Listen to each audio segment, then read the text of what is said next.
Franz Stengel comandou uma imensa máquina de matar gente. Ele foi responsável pela morte de 800 mil pessoas. Wiesenthal decidiu ir atrás dele. Seu plano era forçá-lo a se mostrar. Eles eram ferozmente leais à velha Alemanha, ao Reich.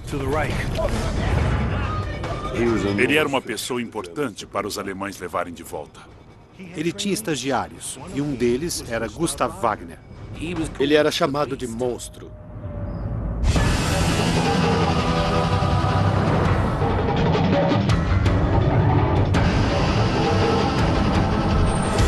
Caçadores de nazistas na América Latina, Franz Stengel e Gustav Wagner.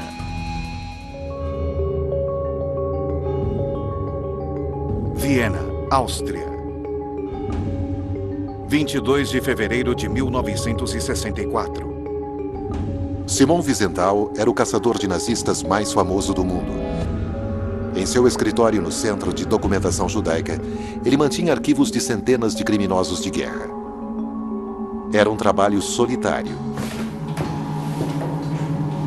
mas que naquele dia trouxe uma surpresa inesperada.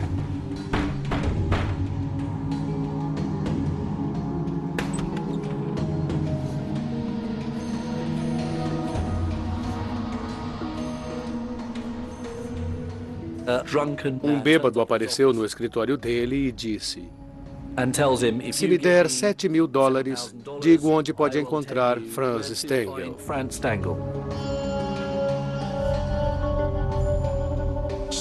Stengel comandou uma imensa máquina de matar gente, responsável pela morte de 800 mil pessoas.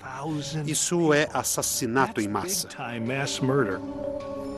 Wiesenthal ficou intrigado.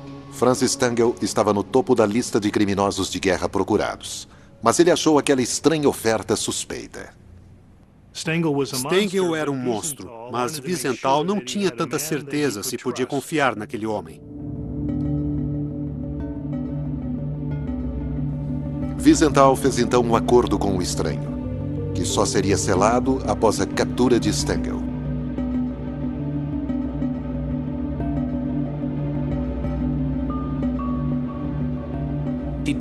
O homem disse a ele onde Stengel trabalhava e seu endereço. Stengel e sua família estavam em São Paulo, Brasil. A informação coloca Simon Wiesenthal um pouco mais perto de encontrar um de seus principais alvos. Ele tinha passado anos carregando uma foto de Franz Stengel na carteira. E a hora de levar aquele nazista à justiça havia chegado. Franz Stengel era um policial de carreira, era austríaco e, com a chegada do nazismo, filiou-se ao partido e também se tornou membro da SS.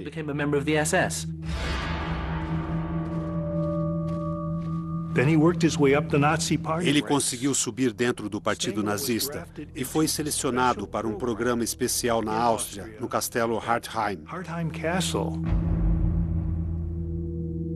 Ele participou do programa T4, onde deficientes físicos ou mentais eram mortos com gás por serem Untermenschen, ou seja, seres inferiores. Era uma escola de treinamento para assassinos em massa. Eram cuidadosamente preparados. Você conseguiria ficar ali e ver gente tomando injeções letais? Conseguiria ficar ali e ver 150 pessoas sendo mortas na câmara de gás? Stengel gostava de matar pessoas em Hartheim. Acreditava apaixonadamente nas teorias de Hitler, de raça e superioridade dos arianos. Himmler, que era o chefe da SS, o selecionou pessoalmente para supervisionar o castelo. Indicou Stengel para aquele posto por saber que ele era capaz. Quando terminaram, haviam assassinado cerca de 30 mil pessoas. São Paulo, Brasil. Maio 1951. Depois da guerra, Franz Stengel encontrou refúgio no Brasil, onde construiu uma vida confortável para sua esposa e 3 filhas. Havia uma grande comunidade alemã em São Paulo. Era o lar longe do lar. E ele estava feliz.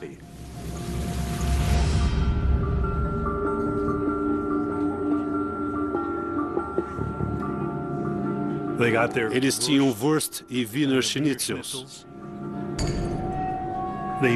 Costumavam comemorar o aniversário de Hitler e cantavam antigas canções de bar alemãs. Eram bons vizinhos e membros produtivos da comunidade. Stengel trabalhava em uma montadora de carros e começou a ganhar bastante dinheiro. O criminoso de guerra conseguiu, inclusive, mudar com sua família para uma casa bem espaçosa. E finalmente deve ter pensado, pronto, coloquei o velho mundo, todos os meus crimes para trás e serei esquecido. Mas nem Wiesenthal e nem outras vítimas da crueldade nazista esqueceram. Ele não pode esquecer. Ele e sua esposa, Sila, também sobrevivente, perderam 89 parentes para o Holocausto. Qualquer um que tenha passado pelo Holocausto nunca será capaz de apagar aquela imagem. Wiesenthal passou por aquilo e ele precisava manter a causa viva. Com uma nova pista em mãos, Wiesenthal falou com seus contatos brasileiros para confirmar a localização de seu alvo. Mas encontrar Stengel seria apenas o primeiro passo. Levá-lo para a Europa para ser julgado era uma tarefa muito mais difícil.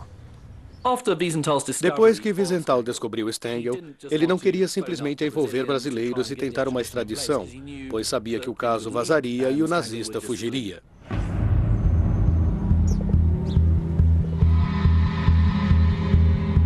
Para manter sigilo, Wiesenthal lidou apenas com uma rede de contatos de confiança. Ele não podia correr o risco de alertar simpatizantes nazistas no Brasil. Os principais países da América do Sul tinham grandes bolsões de alemães que eram ferozmente leais à velha Alemanha, ao Reich. A lealdade nazista podia ameaçar o plano de Wiesenthal. Talvez Franz Stengel tivesse amigos dispostos a protegê-lo, amigos dispostos a fazer qualquer coisa para impedir que um famoso caçador de nazistas fosse capturado. Viena, Áustria. De sua base em Viena, Simon Wiesenthal trabalhava para montar uma armadilha para o criminoso de guerra nazista Franz Stengel. Consultava as fontes governamentais e vasculhava arquivos históricos, buscando informações escondidas. O público precisava ter um herói, continuando com a caçada nos dias em que ninguém mais se interessava. E Wiesenthal era esse homem. 20 anos após a guerra, Wiesenthal era uma das poucas pessoas que estava atrás dos nazistas. As pessoas estavam cansadas de histórias de guerra. Os caçadores de nazistas, como Simon Wiesenthal, estavam interessados, mas posso dizer que o resto do mundo não estava. Todos estavam mais interessados em encontrar o comunista embaixo da cama. Apesar da falta de interesse público, Wiesenthal continuou a caçada. Ele cavou fundo na carreira de Stengel na época da guerra. Uma carreira que o levou de uma atrocidade a outra.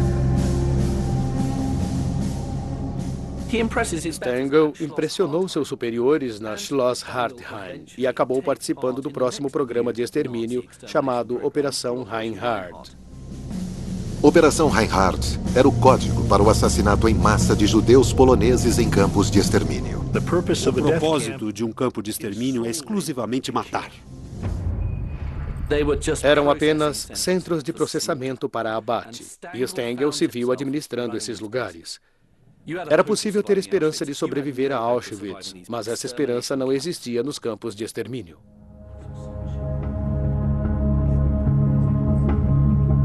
Apenas algumas pessoas escaparam. Wiesenthal localizou algumas delas, que, como testemunhas do genocídio, expuseram os bastidores da operação de matança nazista e o papel central de Stengel. Os judeus eram transportados em trens pelos descampados daquela região da Polônia e chegavam numa estação no meio do nada. A estação tinha flores, um relógio e um quadro de horários. E se você fosse um judeu saindo daquela viagem tortuosa e horrível de Varsóvia, pensaria que as coisas voltariam ao normal, que talvez as coisas não fossem tão ruins assim. Mas havia Franz Stengel. Ele era o responsável pelo processamento. Vestia-se de forma impecável, de avental branco, luvas brancas, calças perfeitamente passadas e sapatos lustrados. Atrás da estação havia a cena de total horror. Eles eram enviados por um túnel, ficavam nus, eram mortos na câmara de gás e depois eram queimados. Do apito para a fumaça, eram 30 minutos. Você chegava à estação e dentro daquela mesma hora estaria morto.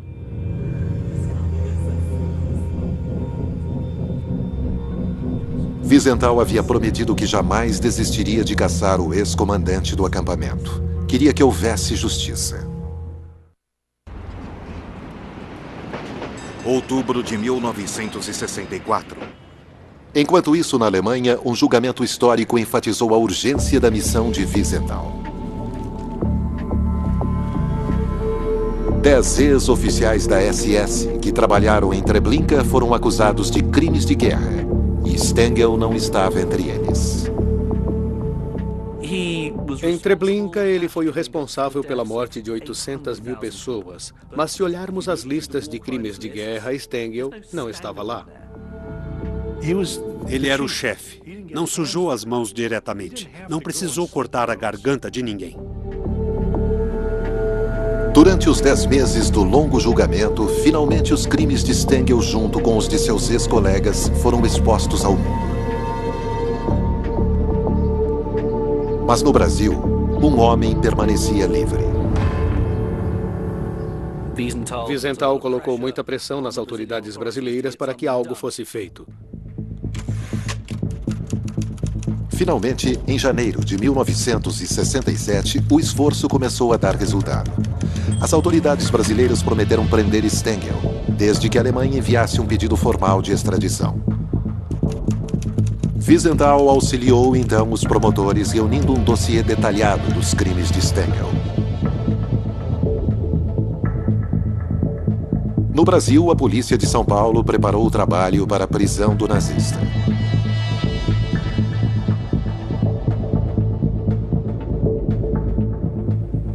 Eles mapearam a área e viram o que precisavam fazer. Sua missão era ficar de tocaia na casa. Assim, observaram a família, tentando descobrir a que horas Stengel voltava para casa.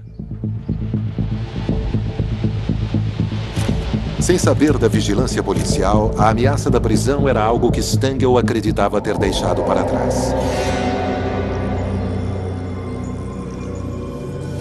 Depois da guerra, ele havia passado 2 anos em um campo americano para prisioneiros de guerra, sem que os aliados soubessem de seus crimes horríveis. Ele foi capturado pelos americanos, mas não sabiam quem ele era. Stengel sabia que a forca o esperava, caso não conseguisse escapar. Seria bom pensar que Stengel precisou pensar em formas incrivelmente engenhosas para escapar daquele campo. Mas não, ele praticamente saiu andando de lá. A segurança naqueles campos de prisioneiros era muito frouxa. Ele conseguiu ir para a Áustria, para a cidade austríaca de Graz, e com outro homem, decide usar a Igreja Católica como forma de fuga. As rotas de fuga eram chamadas de Caminho dos Ratos, como ratos fugindo de um navio. Roma, Itália. O Caminho dos Ratos mais famoso era conhecido como o Caminho dos Ratos do Vaticano, em Roma. E Stengel soube que havia um bispo austríaco em Roma chamado Alois Rudal. Rudal estava no centro dessa rede de fuga nazista. O recebeu e disse: estava esperando pelo senhor. Rudal pediu que Stengel fizesse um currículo, um pequeno resumo do que havia feito durante a guerra, e curiosamente ele não mencionou Treblinka ou Sobibor. Rudal conseguiu documentos de imigração para que Stengel fosse para a Síria. Da Síria, em 1951, Stengel e sua família partiram para uma nova vida na América do Sul.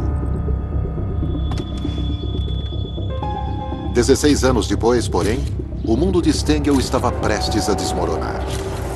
Aquele homem responsável por tantas mortes passou muitos anos sem ser perturbado. Era hora de pegá-lo.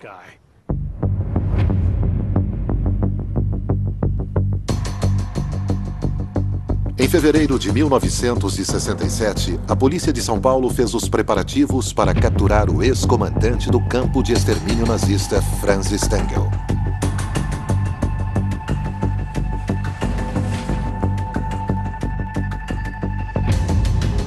Naquela data, a polícia recebeu o documento de extradição crucial que deu luz verde para a missão. 28 de fevereiro de 1967. Para Stengel, era um dia como qualquer outro. Voltou do trabalho e decidiu tomar uma cerveja com sua filha num bar perto de sua casa. Quando estava voltando para casa, de repente, um carro da polícia apareceu.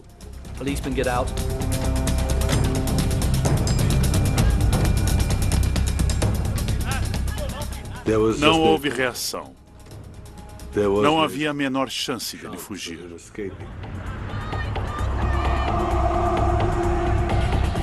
Ele se achava intocável.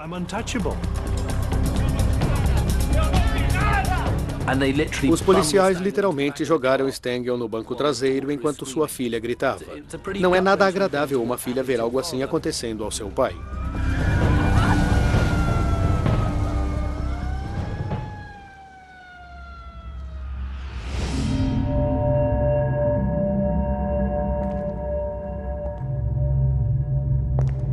A polícia levou Stengel para a prisão para esperar a extradição. A 11 mil quilômetros dali, em Viena, o que Simon Wiesenthal não imaginava era que a captura de Stengel iria colocá-lo na trilha de outro grande criminoso de guerra. Ao ser interrogado, o ex-comandante do campo de extermínio insistiu que estava apenas seguindo ordens superiores. Uma das desculpas mais banais que esses criminosos de guerra nazistas davam era: estava seguindo ordens.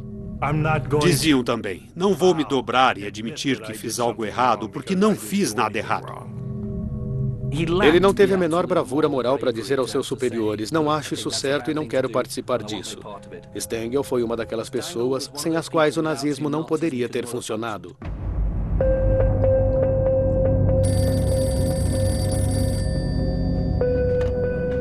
Dias depois, Wiesenthal foi procurado pelo informante misterioso. Conforme prometido, ele honrou o acordo.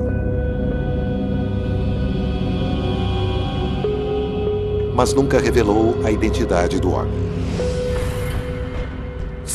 Algumas pessoas sugeriram que o homem que entregou Stengel para Wiesenthal era seu ex-genro.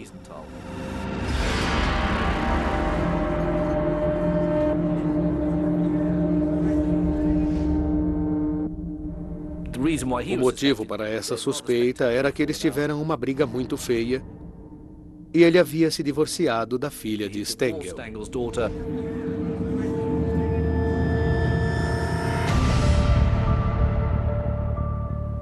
E deve ter pensado: bem, vou me vingar. Vou ligar para Simon Wiesenthal. Até hoje a família Stengel tem certeza de que ele foi o informante. Depois de ter sido preso no Brasil, Franz Stengel chegou à Alemanha para ser acusado de genocídio.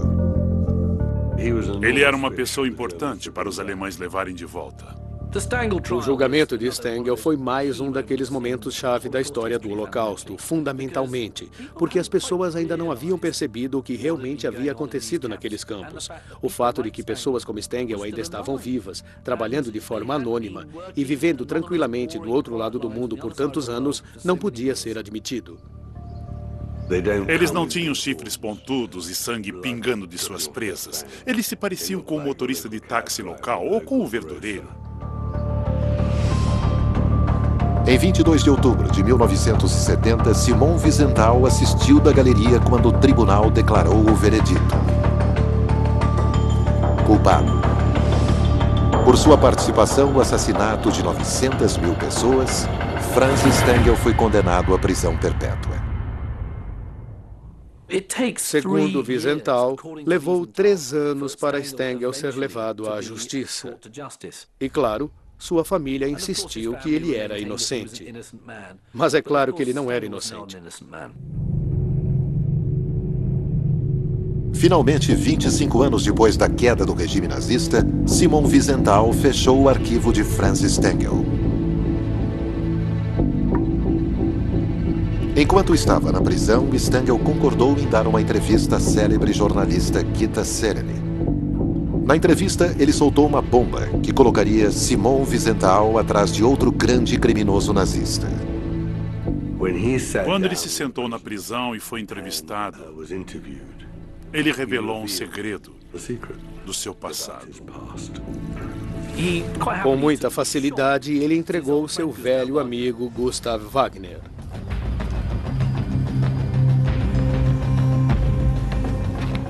E revelou que Wagner também estava vivendo em São Paulo.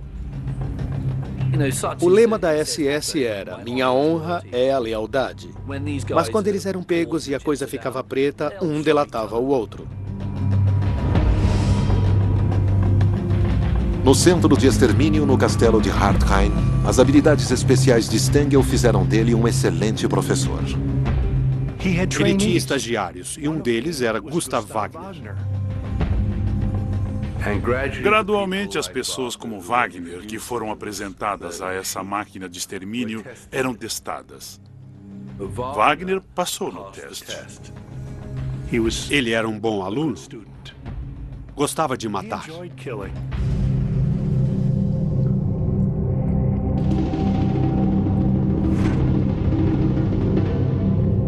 Alguns meses depois de entregar seu colega da SS, Francis Stengel sofreu um ataque cardíaco e morreu. Ele viveu muito bem até os 63 anos. Ficou apenas 1 ano numa prisão decente em Düsseldorf. Depois de ter sido informado por Stengel de que Wagner estava no Brasil, Wiesenthal começou a trabalhar em seu caso. Gustav Wagner foi um dos assassinos em massa mais vingativos e sádicos do mundo, que adorava fazer o papel de Deus. Depois do período em Hartheim, os 2 homens foram alocados ao campo de extermínio de Sobibor. Stengel era o novo comandante e Wagner era o seu assistente. Quando Stengel foi transferido para Treblinka, Sobibor precisava de um novo chefe. Stengel recomendou Wagner. Em todos os campos havia uma pessoa que era temida por todos. Em Sobibor era Wagner. Ele era chamado de monstro. Assim que ele era visto, todos sabiam que alguém ia morrer.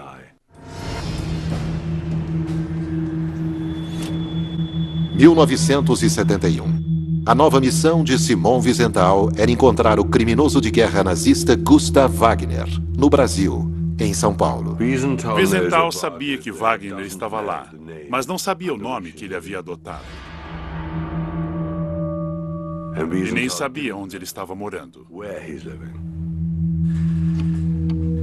Wiesenthal pediu que seus contatos encontrassem Wagner, mas eles voltaram de mãos vazias. Mas a lembrança do nazista e de seus crimes nunca se apagou para o sobrevivente Thomas Blatt. Wagner era muito alto, era enorme, muito forte. Se o visse a 200 metros, eu já começava a tremer. Era o maior assassino em Sobibor. Ele era terrível, um sádico. Ele me bateu muitas vezes. O principal truque dele era conseguir matar pai e filho com uma só bala. E então forçava pai e filho a juntarem a cabeça. Ele descobriu uma mulher que havia contrabandeado seu bebê num saco para o campo. Ele trouxe então o bebê e a mãe para fora, fez a mãe se ajoelhar e atirou primeiro no bebê. Desculpe. Sinto muito. E depois atirou nela.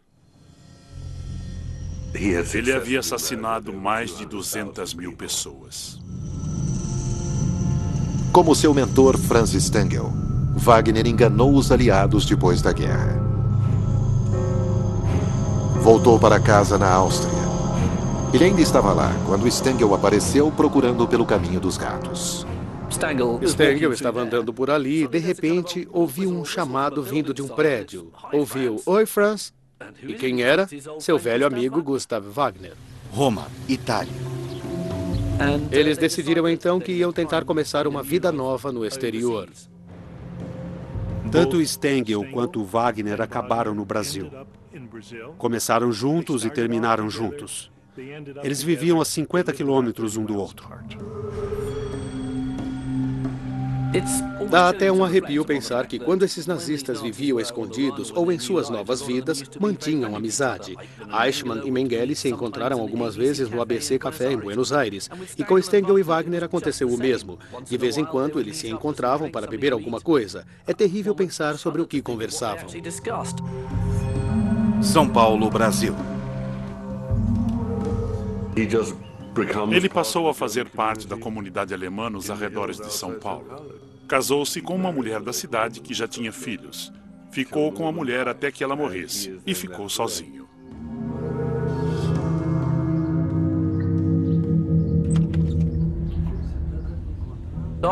Depois que Stengel havia sido preso e extraditado, Wagner até tentou se aproximar da senhora Stengel.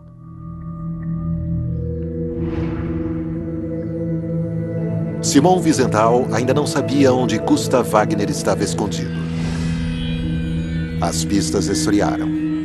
Viena, Áustria. E assim permaneceram por 7 anos. Abril de 1978. Finalmente, Wiesenthal encontrou uma nova pista. Um artigo de jornal descrevendo uma estranha comemoração num hotel no Brasil. Uma festa de aniversário para Hitler. Será que um nazista leal como Gustav Wagner estaria na lista? Os jornalistas que estavam por trás da história enviaram fotos tiradas no local para Wiesenthal. Rio de Janeiro, Brasil.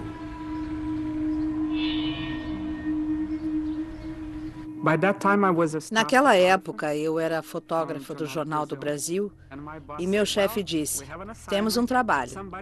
Alguém havia enviado ao jornal um convite anônimo.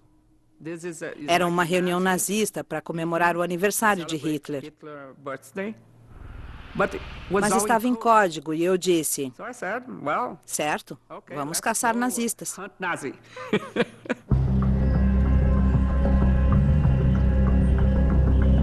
Cíntia foi com a repórter do jornal e o marido dela.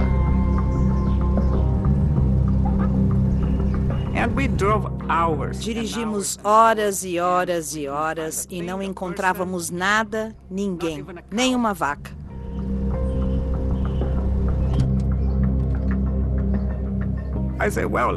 Eu disse, então vamos parar e comer algo. Paramos no Hotel Till e como nós três parecíamos bem alemães, ninguém diria, eles são brasileiros, são jornalistas. Fomos para o restaurante e havia uma cristaleira. Comecei a olhar e disse, ah, meu Deus, não é possível.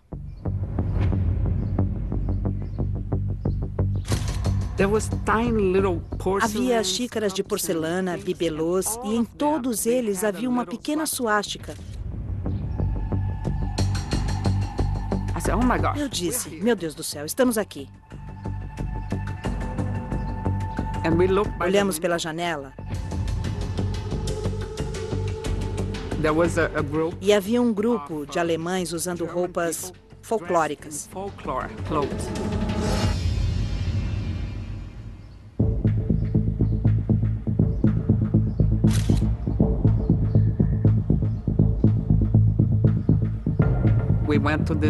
Fomos para uma área nos fundos onde eles estavam. Tentei colocar a repórter e o marido em um ângulo que pareceria que estava tirando foto deles, mas, na verdade, estava focando o grupo.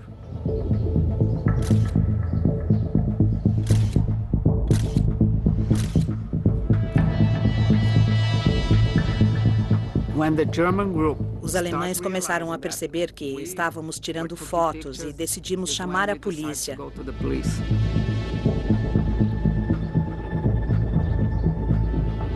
Foi muito assustador. A polícia chegou e começou a interrogar os participantes da festa que ainda estavam lá. Lembro da polícia pedindo para ver o passaporte de um nazista, para ver se ele havia entrado de forma legal. Então começou uma discussão entre a polícia e o dono do hotel.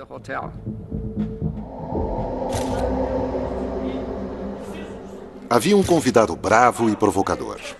A polícia decidiu fazer uma busca em seu quarto. Lembro que a polícia foi ao quarto dele e abriu o criado mudo. E havia uma arma ali, carregada, e uma caixa de munição. Isto significava que ele não estava ali para se divertir. Quando a polícia encontrou a arma, o homem ficou descontrolado. E o dono do hotel ficou berrando. Ele começou a correr atrás de nós.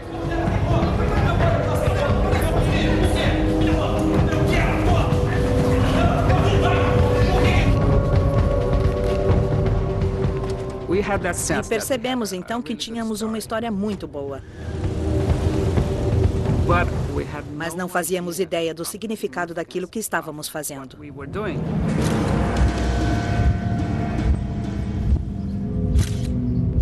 Os jornalistas brasileiros haviam dado de cara com uma estranha festa para Hitler.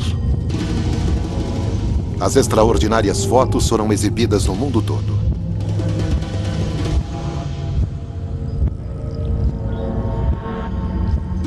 Wiesenthal entrou em contato com o Jornal do Brasil e pediu todas as fotos de Cíntia. Mas quando ele as analisou, o rosto de Gustav Wagner não estava ali. Mas Wiesenthal, determinado como sempre, armou um novo plano.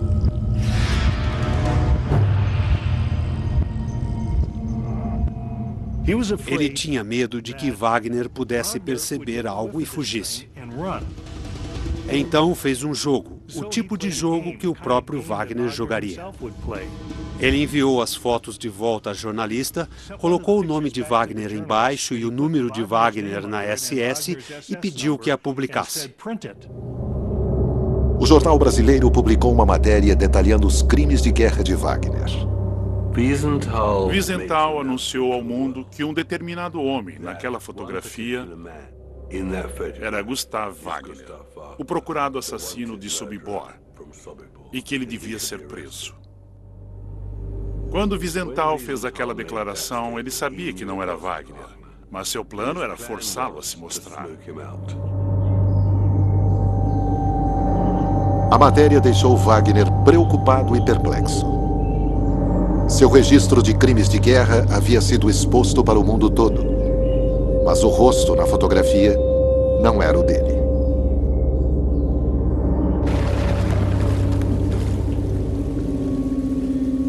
Houve alguma discussão entre estudiosos e alguns dias depois, o alemão que havia sido identificado como Wagner foi assassinado. Ninguém sabe por quem.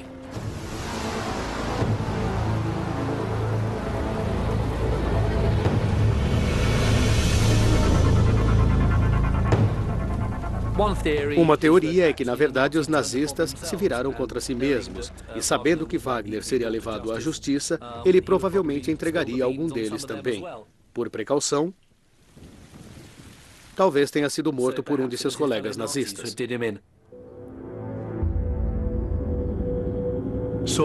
Wagner ficou nervoso e pensou, se pegaram aquele homem, é melhor que eu fique protegido pela polícia do que ser morto.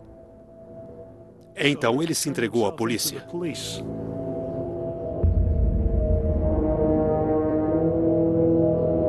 O plano do caçador de nazistas funcionou perfeitamente. Wagner admitiu ter estado em Sobibor, embora negasse qualquer envolvimento nas atrocidades. A polícia podia ver que ele não era o nazista nas fotos. E se não conseguissem provar que ele era um criminoso nazista, ele estaria livre em alguns dias.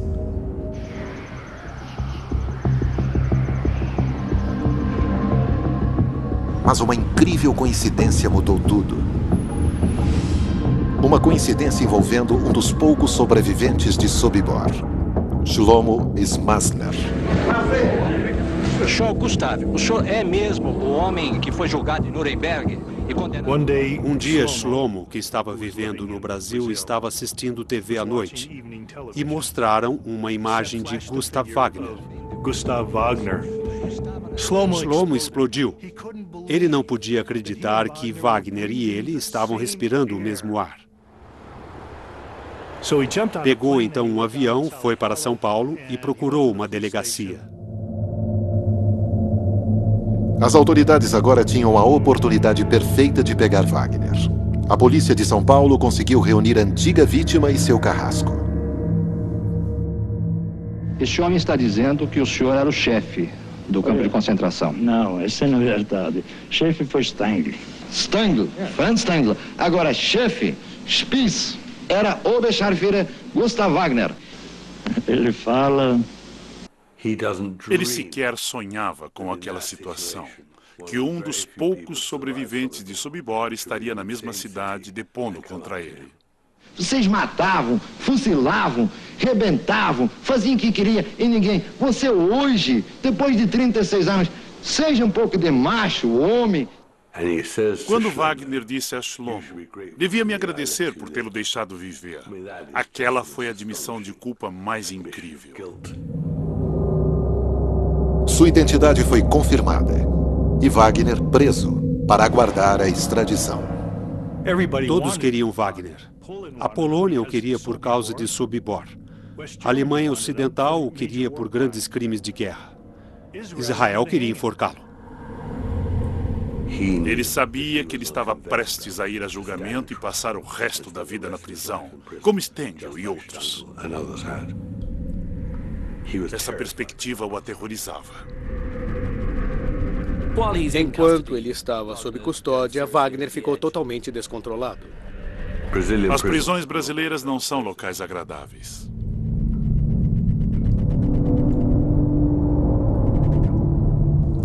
Duas semanas depois de ser preso, Wagner tentou o suicídio. Ele nunca foi estável para começo de conversa e com toda aquela pressão pensava em suicídio. Ele ameaçou se matar. Ficou preso no hospital penitenciário em Brasília.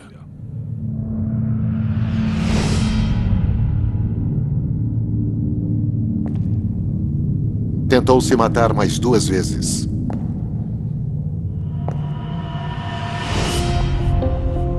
O destino de Wagner dependia do Supremo Tribunal Federal Brasileiro. Sua vida nunca mais seria a mesma.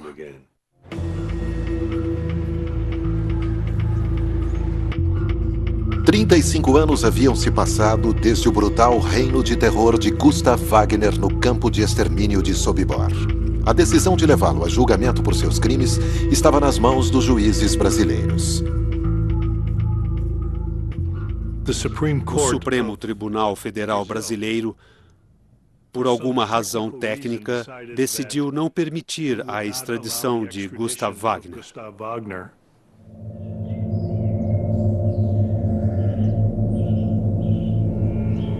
E os brasileiros o liberaram para voltar para casa. O mundo inteiro condenou a chocante decisão. Não havia motivo legal impedindo a extradição de Wagner. As provas contra ele eram tão contundentes quanto as de Stengel. Mas não havia futuro para ele no Brasil.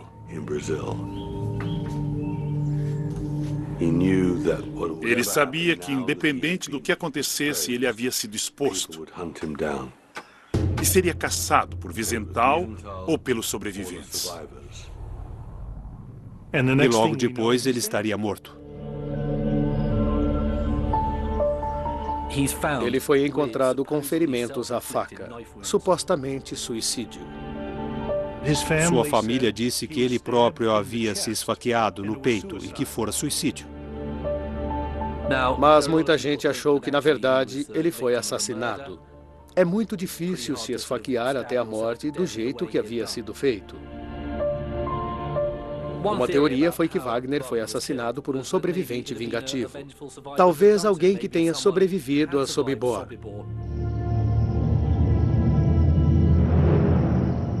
O perseguiu e acabou por matá-lo.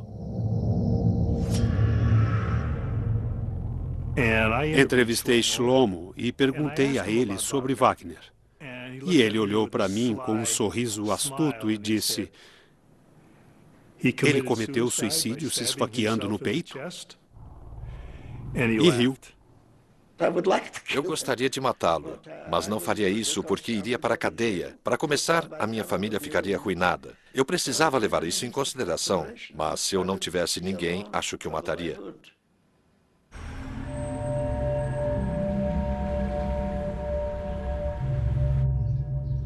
Wagner escapou da justiça. Ele deveria ter sido julgado e ficado muito tempo preso.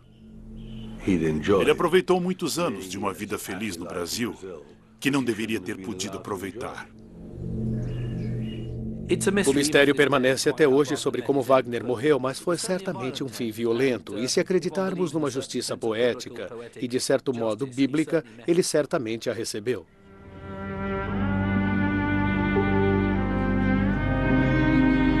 Simon Wiesenthal, o caçador de nazistas mais famoso da história, foi responsável por levar centenas de nazistas à justiça. Poucos foram tão importantes quanto Franz Stangl e Gustav Wagner. Juntos, Stangl e Wagner carregam mais de 1 milhão de vidas em sua consciência. Foi graças a Wiesenthal e à pressão que ele exerceu que homens como Stangl e Wagner encontrassem seu destino. Ele se transformou num símbolo da caça aos nazistas, quando todo mundo havia esquecido aquele assunto. Em 2004, a Grã-Bretanha concedeu a Wiesenthal o título de Cavaleiro por suas extraordinárias conquistas. Ele morreu em 2005, aos 96 anos, vivendo mais que muitos dos criminosos nazistas que ele caçou. A satisfação dele foi que agora o mundo sabia. Versão Marshmallow São Paulo.